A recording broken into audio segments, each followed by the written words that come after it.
Vamos trazer essa informação, Ed, porque casos de Covid sobem e governo deixa 8 milhões de vacinas vencerem. Preste atenção, 8 milhões de vacinas. Gestão do Ministério da Saúde, estou falando do Ministério da Saúde, gestão do Lula, não é do Bolsonaro não, viu? Que faz mais de 60% dos municípios enfrentarem falta de imunizantes essenciais, segundo a Confederação Nacional dos Municípios. Por que eu estou dizendo que é a atual gestão? Porque na gestão passada, vacinas venceram também. Mas vamos trazer essa informação para a nossa audiência agora. E em valores, Chico, acaba sendo praticamente 260 milhões de reais desperdiçados, que foram então essas vacinas compradas no fim de setembro de 2023. Na época, por não estar atualizado para variantes da Covid-19, o imunizante possuía um papel secundário na campanha do Sistema Único de Saúde, o SUS. Segundo as informações, o Ministério da Saúde isentou o Instituto Butantan da obrigação de substituir os lotes com validade inferior ao prazo definido no contrato. O valor então perdido, foi equivalente a cerca de 8 milhões de doses dos 10 milhões de unidades adquiridas que seguem no estoque do Ministério, todas vencidas ou nos últimos dias ali próximos ao vencimento. Desde outubro do ano passado, somente 260 mil unidades da Coronavac foram aplicadas no país, o que significa que mais de 97% da compra foi desperdiçada. Chico. É uma situação preocupante, porque nós estamos falando de uma situação de vacina contra a Covid-19. Agora, há outras vacinas também do PNI que também estão em falta em alguns municípios.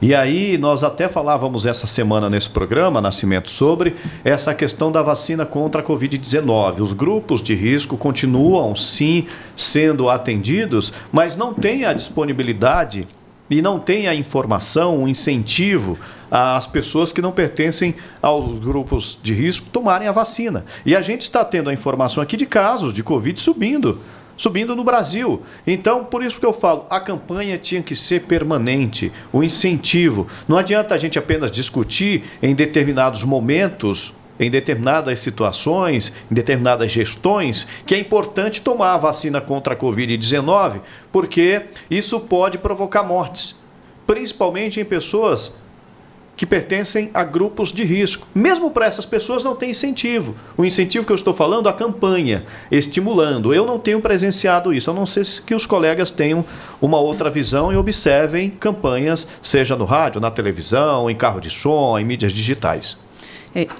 Esse caso é para chocar de verdade, não é verdade, gente? Como é que pode? Como é que a gente está falando de administração pública, de dinheiro público? Mais de 260 milhões de dinheiros rasgados, jogados no lixo. E a gente sabe que no Brasil o cobertor é curto, né? Então a gente puxa de um lado, cobra uma conta e aí falta do outro lado, né? É o que está acontecendo aqui agora, porque ao mesmo tempo que a gente tem aí esse desperdício de mais de 8 milhões de vacinas, também está em falta as vacinas essenciais. A tetraviral, por exemplo, que combate o sarampo, cachumba, varicela e a rubéola.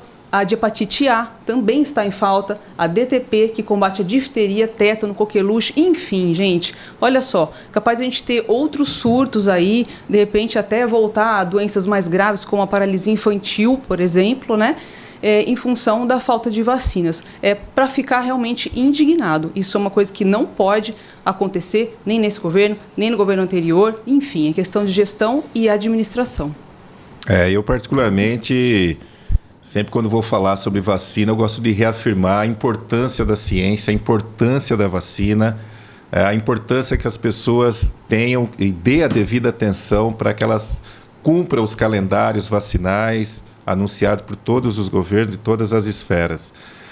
Eu vejo isso com uma profunda tristeza também, porque está relacionado sim à gestão, independentemente de governo, concordo com a Marê. Estamos falando de logística, estamos falando de dinheiro público. É um absurdo que o atual governo tenha essa incidência de perda da vacina, como o anterior governo também teve. Foram 39 milhões de vacinas vencidas anteriormente, vacinas incineradas. E quando nós falamos de 39 milhões, nós estamos falando de 1 bilhão e 400 milhões de reais, dinheiro público. E o mais grave de tudo isso é que eu fui levantar essa questão e conversar com um profissional da área da saúde, do Ministério da Saúde. Um profissional da área da saúde do Ministério. E ele disse para mim com uma certa naturalidade: Nascimento, mas isso é muito comum. Tradicionalmente, em todos os governos, nós temos aí uma média de 1 a 3% de perda. Chegou-se no governo anterior a 5% de perda. Mas aí a questão que o ouvinte tem que refletir conosco é o seguinte: estaria essas pessoas responsáveis pela logística, por exemplo, na área privada, numa empresa privada, ela acharia normal essa perda de 3 a 5%, de 1 a 5%? Quanto tempo essa pessoa resistiria na área privada, desperdiçando, incinerando um insumo que custou dinheiro? Seguramente ela não ficaria 10 dias, talvez uma semana na área privada. Só que na área pública, ela continua. Por quê? Isso, inclusive, chama a atenção dos municípios, dos conselhos municipais de saúde, da promotoria pública, para que eles verifiquem também nos municípios como que essas vacinas têm sido alojadas, como que elas têm sido guardadas, como que elas têm sido aplicadas, qual é a perda, o índice de perda também nos municípios. Então, você que está aqui na nossa região, fale com o seu vereador, com a sua vereadora, bata na porta do Ministério Público e requeira essas informações. Porque essa cultura da área pública, de má gestão, de não dar a devida atenção, de não cuidar, de não zelar pela coisa pública, ela precisa ter fim, como é, por exemplo, na iniciativa privada. Como eu gostaria que essas pessoas que fazem carreira na política, sobretudo, que elas pudessem ter uma interrupção da sua vida carreirista na política e fossem buscar sua sobrevivência na área privada, que elas se submetessem a picar cartão, que elas se submetessem a prestar contas daquilo que ela faz, daquilo que ela produz, daquilo que ela inova ou não inova, para ela sentir verdadeiramente o que é zelar por aquilo que não é dela. Exato, Nascimento. Essa parte, esse trecho da informação chama bastante atenção, já que você tocou no assunto da iniciativa privada. Veja só, o Ministério da Saúde isentou o Instituto Butantan da obrigação de substituir os lotes que estavam com validade inferior ao prazo definido no contrato. Isso não aconteceria numa empresa particular, na iniciativa privada. Você está me entregando uma coisa que está próximo do vencimento, eu não vou ou utilizar ou não vou conseguir ter tempo hábil para manejar isso, então você precisa trocar. Então o Ministério ele acabou isentando, não, tudo bem, deixa aí. Como que é feito isso? Se é um funcionário do setor privado, ele vai ficar desesperado. A gente sabe que existem controles, mas ainda são falhos e esse dinheiro público ele não pode ir pelo ralo.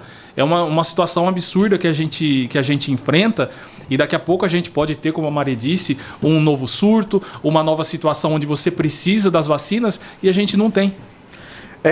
Como disse a Mari, o que me preocupa também tem a questão do dinheiro público, mas principalmente a possibilidade de volta de doenças que já estavam erradicadas no Brasil. Isso também é preocupante. Você tem toda a razão, Nascimento, em citar essa questão do dinheiro público, da preocupação que o gestor deveria ter mais cuidado com a coisa pública. Eu acho que o gestor, além de responder por improbidade administrativa, num caso como esse, tinha que devolver do bolso para ele aprender a lidar com o dinheiro público. Agora, tem a questão da falta de vacinas que há muito tempo fazem parte do Plano Nacional de Imunização. Agora, nós temos um discurso totalmente diferente do que a gente ouvia há bastante tempo. Então, quem desperdiçava vacina era negacionista.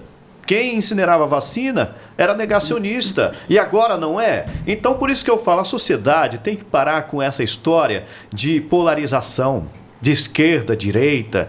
Tem que estar atento realmente ao bom uso do dinheiro público. Quem está preocupado com aquilo que é fruto do teu trabalho, daquilo que você paga. Vamos parar com essa historinha de esquerda e direita.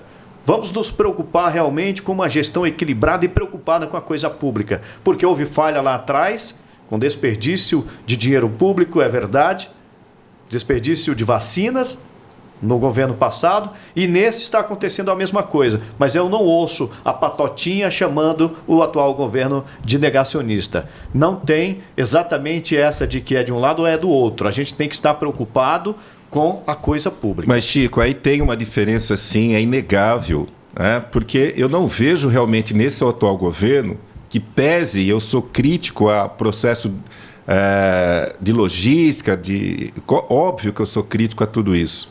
Mas nós não vemos nesse atual governo o princípio da negativação da ciência. Mas é um discurso totalmente mas isso é muito grave. Prática, então. No outro governo, isso era, sim, muito grave, porque além da falta de gestão, além de ser débil a gestão pública da saúde, era muito agravado com o discurso do negativismo, de negar a ciência, de negar uma realidade que o mundo estava apontando.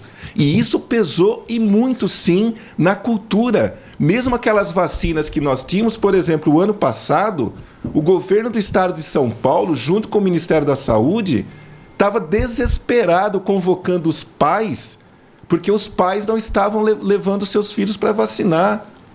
Qual é essa cultura? De onde veio essa cultura? Sendo que o Brasil sempre foi um dos países que mais cobriu em termos de vacinação a sua população. Mais uma vez, Nascimento, você está adotando um discurso que na prática, no atual governo, não está acontecendo. É um discurso totalmente dissonante da realidade e da prática, que o governo adota e deixa desperdiçar vacina. Onde que esse governo nega a vacinação? Onde que esse governo nega a ciência? Não nega no discurso oficial. Onde que esse governo planta na prática, a cultura do negativismo? Deixa faltar a vacina, na prática, quando você deixa faltar a vacina, você está negando a ciência. Pois não, Maré, para a gente concluir. A questão do negacionismo é uma questão de narrativa. Tá? Então, essa foi a narrativa colocada e carimbada ali em cima de um governo. E que, na verdade, assim, ele não é verdadeiro. Então, a gente tem que analisar não é verdadeiro? Sem as paixões. Não é verdadeiro, Maria? Você dizer isso. Como assim? É uma narrativa. O presidente falou que quem toma vacina pode virar jacaré. O presidente falou que quem toma vacina pode pegar AIDS, pode pegar uma doença contagiosa, ou seja, que os idosos vão morrer. A pessoa isso não é narrativa. A vida toda estudando na medicina, o pessoal da biomedicina, da área da saúde, para depois uma pessoa chegar e falar que aquilo tudo é um equívoco. Ou seja, o cientista ele está à toa. Por isso que no nosso país... Mas ninguém nega a vacina. Ninguém mas nega eu estou dizendo para você que... Por isso que nesse país, por exemplo, não existe investimento. Todo mundo fala de Harvard, fala de universidades mundo afora onde se gasta bilhões em investimento, em pesquisa, e no Brasil a gente não tem dinheiro para isso. Por quê? Porque a preocupação com o partido político, a preocupação com os valores que acabam se esvaindo do nosso bolso para político fazer sei lá o quê, acaba deixando, por exemplo, o investimento na educação e na pesquisa de lado. Então, vocês falarem que não houve negacionismo e que é uma narrativa, isso é infelizmente... Uma narrativa que matou 700 mil pessoas. Mas tem que separar. Pelo amor de Deus, tinha uma Covid-19. Essa é a realidade. Está querendo culpar o governo essa é a realidade. Por uma pandemia. Esse é um discurso. Vocês não querem falar de realidade? Político. Vocês não querem falar de realidade? Essa é a realidade. Esse é um discurso político. E sabe onde estão Existia uma pandemia. E vocês sabem onde estão os ex-ministros do antigo governo? O Eduardo Pazuello hoje é deputado federal e o Dr. Marcelo Queiroga hoje é candidato a prefeito lá em João Pessoa. Parabéns para vocês. Mas em relação às vacinas... Acesse o Jornal da Moral. Pode concluir. Só concluindo aqui, em relação às vacinas, precisa dividir, separar aqui o joio do trigo. Quando a gente fala da vacina da Covid-19, a gente está falando, que foi o que o ex-presidente defendeu, a vontade do indivíduo em tomar a vacina ou não. O governo não deixou faltar vacina. E você tem que pensar sobre você, sobre a sua saúde, se você quer ou não, no caso da Covid, no caso de uma pandemia. Isso é um fato isolado. Agora, em relação às outras vacinas aqui, as vacinas tradicionais, normais, ninguém é contra isso. Pelo amor de Deus, como o Ed falou aqui, são certos direitos que o direito da sociedade ele acaba sendo maior que o direito de um indivíduo.